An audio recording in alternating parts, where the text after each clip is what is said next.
Saute et le filet apparaîtra. C'est le titre que j'ai choisi pour inaugurer ce premier podcast officiel avec vous toutes et tous. Bienvenue, je suis ravie de vous retrouver sous ce format. Pour celles et ceux qui ne me connaîtraient pas encore, je suis Stéphanie. Mon nom sur les réseaux, c'est Mademoiselle Pierre officielle. Je suis business coach et professeure de yoga et je suis la fondatrice du projet ADV qui abrite un pôle coaching et consulting. J'accompagne spécifiquement les entrepreneuses du bien-être dans la propulsion de leurs projets. J'organise également des séjours dans la maison que j'ai créée, ma Healing House, ma Holistic House en plein cœur des Alpilles, dans le sud de la France. Cette maison s'appelle Paradidou et je reçois en séjour business et yoga, mais également en formation de Yoga Nidra, qui est la grande nouveauté de cette année. Ma première élève débarque le 20 mars à Paradidou pour 3 jours en présentiel et 4 mois d'accompagnement business pour la propulser dans son activité avec cette pratique que j'aime tellement du fond du cœur, vous le savez. D'ailleurs, j'en profite pour vous redire que mardi soir, ce mardi 21 février, il y a une session coaching et nidra spéciale clarté. Vous pouvez encore vous inscrire via mes réseaux. Je vais vous mettre toutes les infos aussi sous la barre d'infos. Et également, vous pouvez retrouver les infos sur Instagram. J'organise maintenant des masterclass. La toute première, c'est ce jeudi sur le sujet de comment restructurer son business pour manifester sa réalité rêvée. Plein de choses se passent dans cet écosystème ADV et il y avait un grand absent, même s'il y avait eu quelques prémices sur Telegram avec la Secret Line, c'était le podcast. J'ai eu pas mal de retours comme quoi c'était un format qui vous était agréable de vous entendre sans forcément me voir parce que c'est vrai que je suis beaucoup en vidéo. Et du coup, euh, j'ai eu cette idée d'enregistrer ce podcast mais d'une façon un petit peu nouvelle. C'est-à-dire qu'au même moment où va sortir cet épisode, vous pouvez retrouver sur mon site, au même moment sur arledevivre.com, un article façon, c'est plutôt comme une nouvelle sur le sujet de saute et le filet apparaîtra.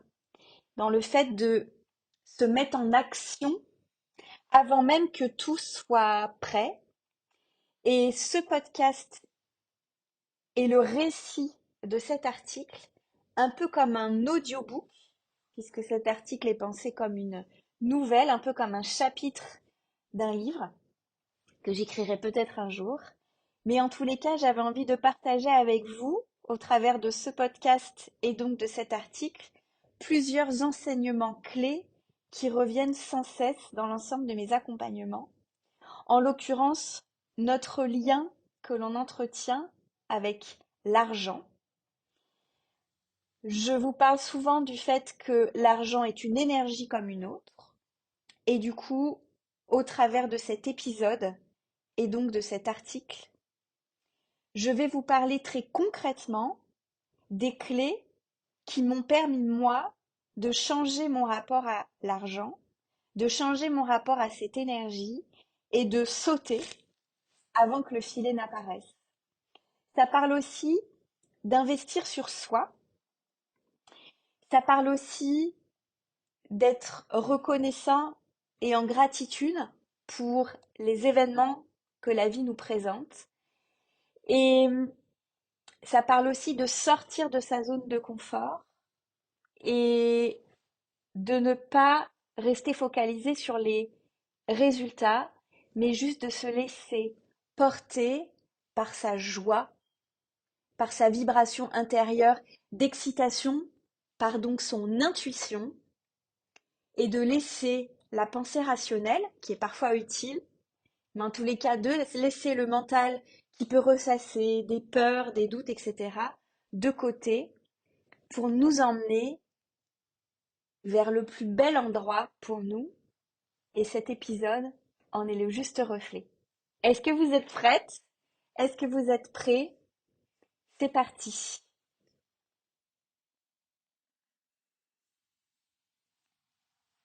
la première fois que j'ai sauté en conscience avant que le filet ne soit là.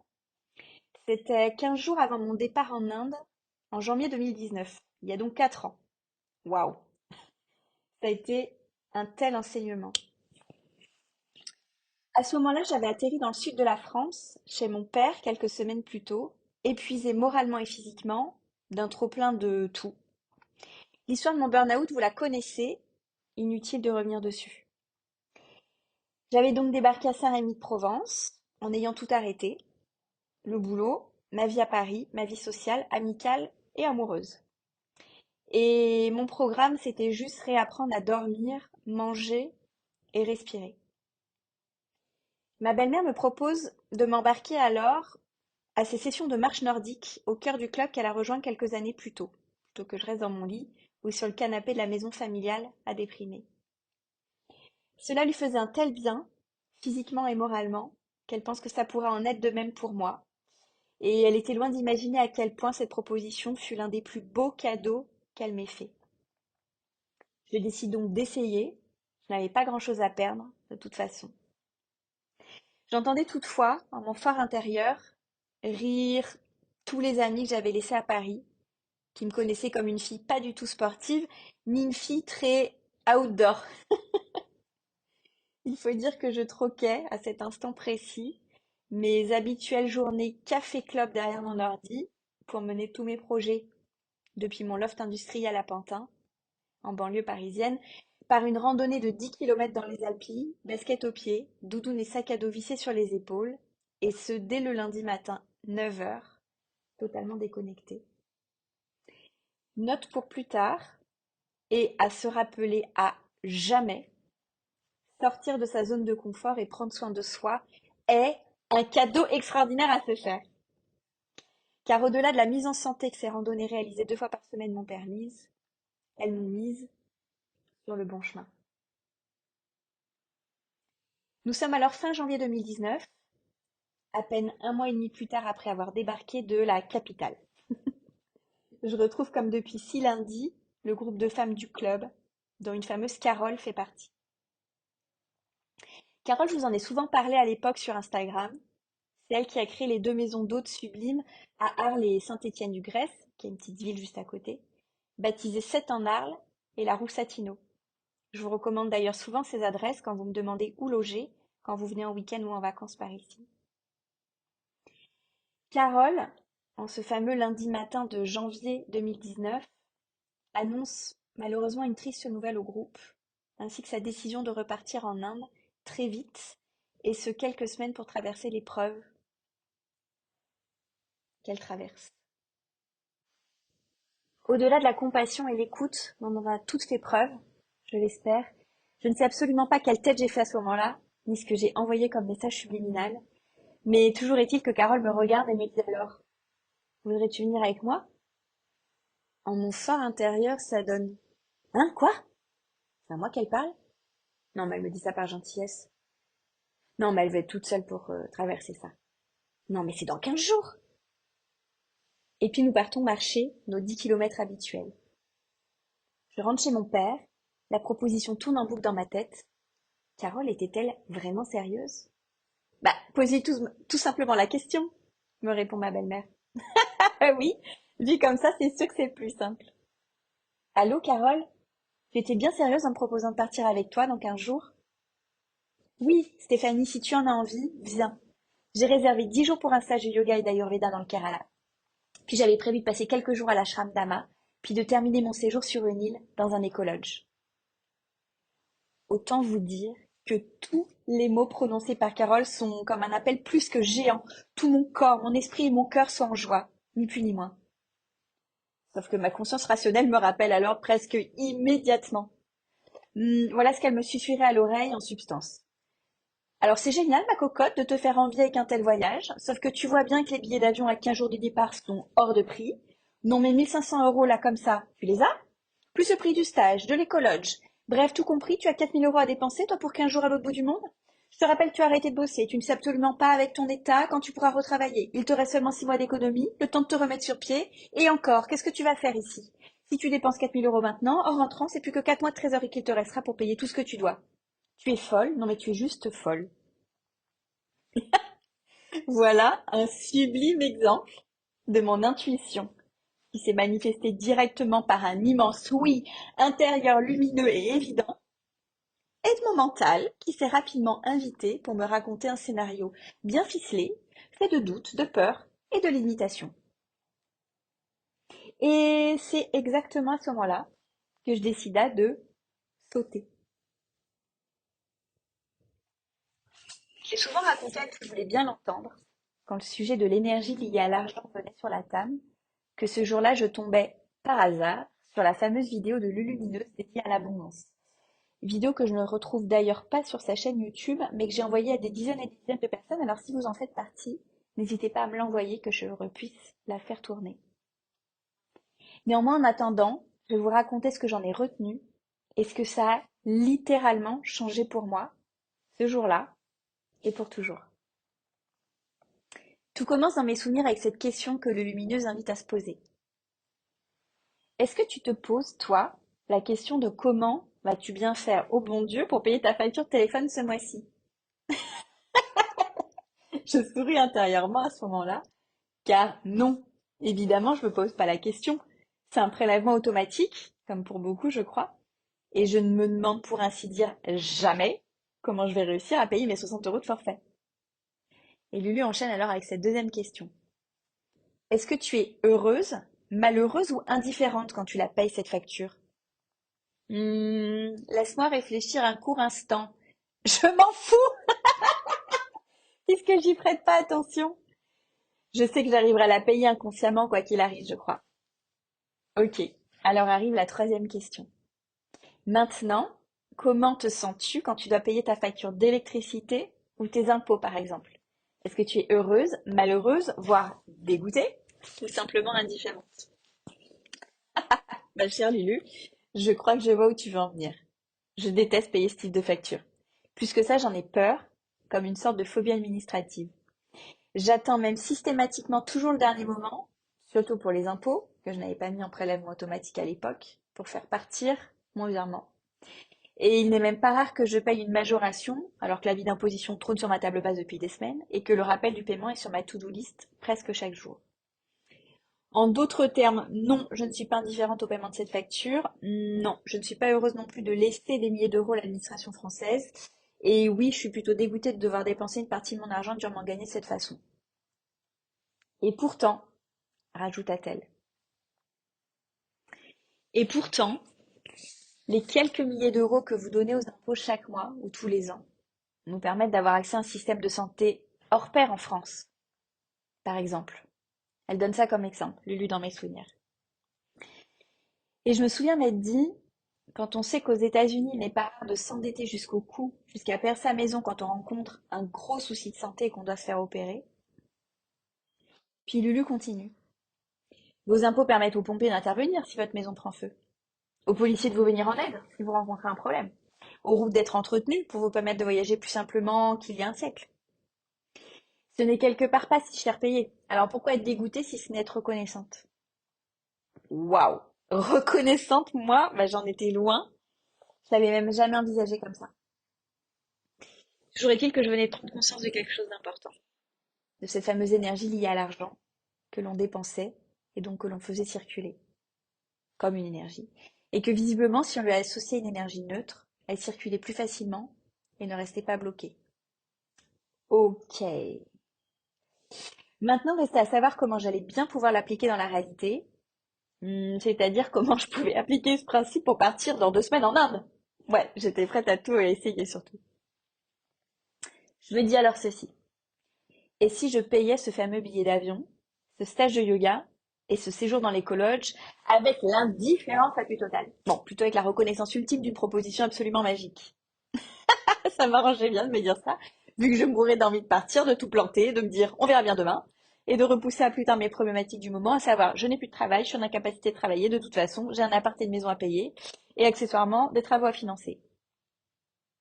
Et alors, vous savez ce que j'ai fait? J'ai payé ce fameux billet d'avion à 1500 euros, ce stage de yoga et ce séjour dans l'écologe, avec l'indifférence la plus totale, non, avec la reconnaissance ultime Une proposition absolument magique qui allait tout changer dans ma vie. À ce moment précis, je ne savais pas encore à quel point, et pourtant. Le 16 février 2019, je me lève donc à 4 heures du matin pour rejoindre avec Carole, accompagnée par son mari, l'aéroport de Marseille, direction Dubaï, où nous prendrons un autre vol pour l'Inde, arrivée prévue le lendemain à 5-6 heures du matin sur place. Épuisée mais heureuse, je me délaisse de ma doudoune et de mon jean pour un t-shirt et un legging de yoga. Le stage commence déjà. Ma première consultation avec un médecin ayurvédique suivra. Ça aussi, je l'ai répété un nombre incalculable de fois. Avant de partir en Inde, je n'avais jamais entendu parler de cette médecine ancestrale indienne. Plus qu'une médecine, une philosophie holistique qui prend en compte tout notre écosystème. Notre alimentation, notre mode de vie, notre lieu de vie, notre activité physique, notre environnement social, notre job.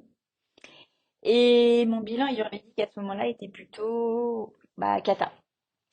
Rapport au café club derrière mon ordinateur dans mon loft à Pantin et mes soirées verre de vin blanc clope, yen, pour décompresser presque chaque soir.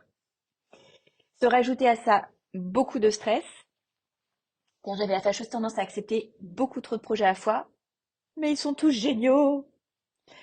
Beaucoup de fatigue, car qui dit trop de projets dit peu de temps pour se ressourcer et dormir. Bah jamais en fait. Les vacances et les week-ends, à quoi ça sert? C'était mon mantra. Jamais de sport. Bah quoi, danser au Rex ou à la Java jusqu'à 4 du mat, c'est pas du sport ça peut-être? Toujours est-il que mon bilan était certes plutôt catastrophique, mais que la bonne nouvelle était que la marge de manœuvre pour l'améliorer était considérable. Tu m'étonnes pour revenir à un état de santé équilibré. Venir à un état de santé tout court serait peut-être plutôt le terme, non? Ouais, je sais même pas si mon état de santé a été bon à un moment donné depuis mon adolescence, en réalité. Rapport au fait que j'ai presque comme arrêté de manger à l'âge de 14-15 ans.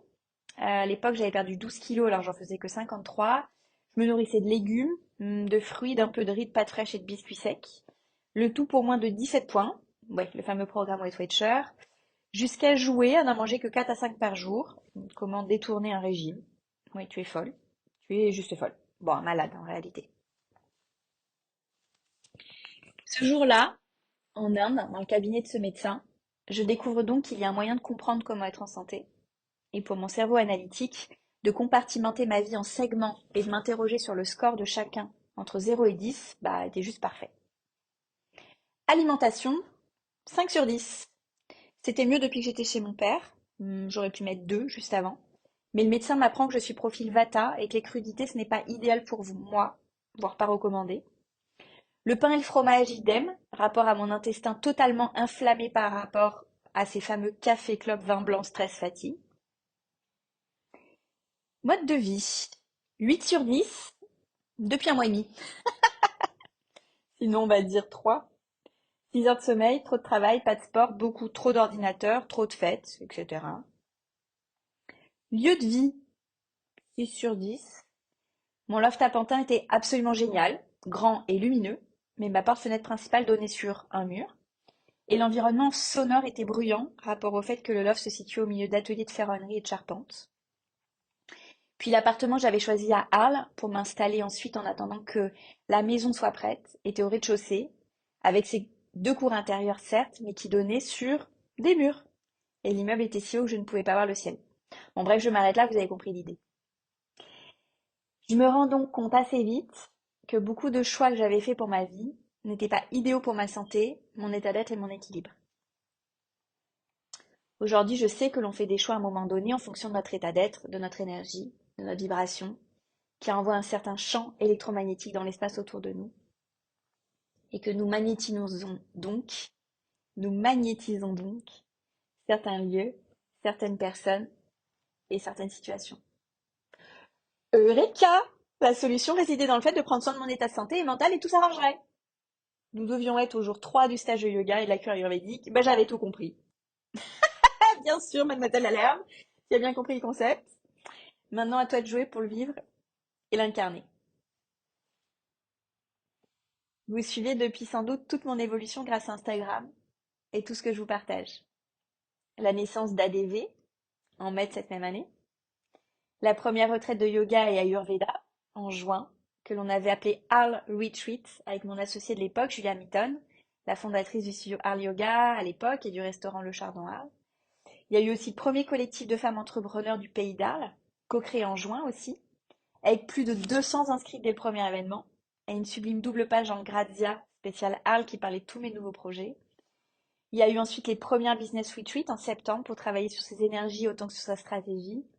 Puis les consultations en numérologie et Ayurveda pour faire découvrir à toutes celles qui m'en feraient la demande leur mission de vie, leur profil ayurvédique pour initier un changement de conscience dans leur vie, comme ça avait été le cas pour moi. Et puis l'année s'est terminée avec ma première conférence sur faire de ses rêves sa réalité, car tout ce qui se déroulait depuis l'Inde, je l'avais écrit, noir sur blanc, sur du papier. Et puis ma première séance publique de yoga nidra, c'était à l'hôtel Grand Quartier, à Paris toujours, après m'être formée, et parce que c'était le seul yoga où tu n'as rien à faire. Si, je vous jure, c'est ce qui m'a aidé à prendre ma décision pour me former. L'année 2019 se terminait alors par l'enregistrement de mon tout premier podcast sur mon parcours, mon changement de vie et sur le sujet entreprendre sans se compromettre soi, au micro du génialissime Adrien Garcia d'Entreprendre dans la mode et aussi le fondateur de la marque Réunie. Entreprendre dans la mode, le podcast aux 100 000 écoutes mensuelles. Ce fut donc un décollage immédiat dans l'univers du yoga et du bien-être, en parallèle du fait que je pratiquais 2 heures de yoga vinyasa par jour, parcourais toujours 15 à 20 km par semaine dans les Alpilles, dégustais 3 repas par jour d'aliments sains, vivants, locaux, cuisinés par mes soins, partageais des moments joyeux et privilégiés avec ma famille, découvrir une connexion à la nature ressourçante et apaisante. J'ai passé l'année 2019 littéralement dehors en fait. Et le pouvoir des rencontres nourrissantes et enrichissantes lors de mes nombreux stages et formations que j'ai fait cette année-là. Pour la petite histoire, durant cette année 2019, j'ai littéralement presque tout dépensé mes économies. Et ces fameux 6 mois, puis 4 pour tout payer. Les voyages, les retraites et les formations. Et mes loyers. Même si les projets que j'avais lancés commençaient à rapporter un peu. Autant vous dire que les travaux de ma maison étaient en suspens. J'étais bien trop occupée à investir sur moi, mon énergie, ma santé, plutôt que dans l'électricité ou du parquet. Mon dressing était presque totalement vide. Je répétais souvent qu'il pouvait rentrer dans une valise cabine, chaussures y compris. Ma salle de bain, n'en parlons pas, j'avais une huile végétale, genre amande douce, et une brosse à dents.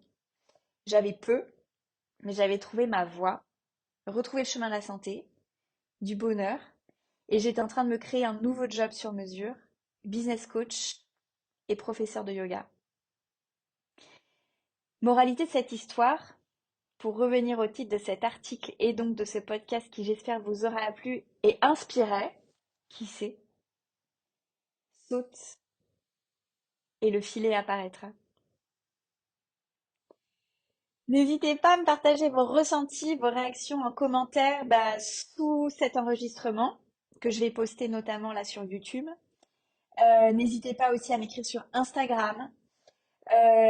N'hésitez pas peut-être aussi à aller le lire, à le partager, à partager cet épisode avec toutes les personnes auxquelles vous pensez que ça fera du bien. Pour faire une prise de conscience, parce que voilà, ça vous a plu. Vos partages sont toujours extrêmement précieux. Et selon quand vous écouterez cet épisode, cette semaine, donc on est en février 2023, cette semaine, il y a 2 rendez-vous phares. Du coup, sur Zoom, il y a du coup cette fameuse séance de coaching et nidra dédiée à la clarté qui est ce mardi 21 février 2023 de 20h à 22h. Les inscriptions se passent en m'envoyant un mail à adv par mademoisellepierre@gmail.com. La séance de 2 heures est à 55 euros.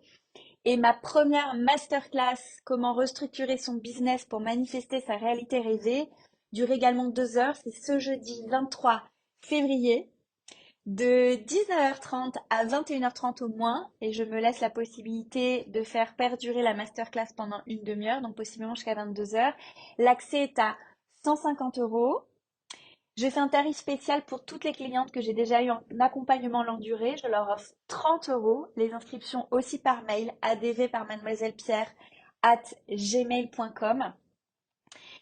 Et puis, je suis heureuse de vous partager, j'espère, plein d'inspiration pour prendre soin de vos pensées qui déterminent véritablement votre réalité, quasiment au quotidien sur Instagram, et de vous inviter vraiment à prendre soin de votre énergie, qui pour moi détermine absolument tout notre écosystème.